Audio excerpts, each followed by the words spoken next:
Hey everyone, it's me again, Oscar, and ngayon walang magawa kasi may pandemic, so I decided to do a vlog kung saan po pwede kang maaliw sa halagang 1,000 pesos. So ito yung RC car. So actually, RC car na to sa anak ko to, kaya lang sinisira niya, siya. So nangyari, siya niya itong spring. So maganda siya. Ayan.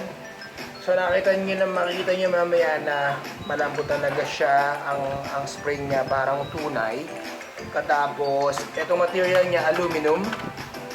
Katapos yung remote control niya is andito. So supposedly ano siya, 4-wheel drive, malakas siya sa akyatan. Kaya lang dahil siguro na overuse na, ang malakas na lang sa kanyang humatak ay yung harap. Sa yung likod, napipigilan na siya. Pero maganda siya para sa mga bata. So yung remote control, battery operated, AA, tapos rechargeable battery. Yan na, andyan, 3 hours. Maximum playing time niya ay 30 minutes. So, yun. So, this is an affordable hobby. Habang wala pang ginagawa, habang wala pang trabaho. So, para iwas stress, mag-isip tayo ng bagay na pagkakaabalahan. So, okay. So, yung susunod na video, mapakita ko sa iyo kasama yung anak ko na maglalaro ng RC. Okay.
friendly budget videos. Subscribe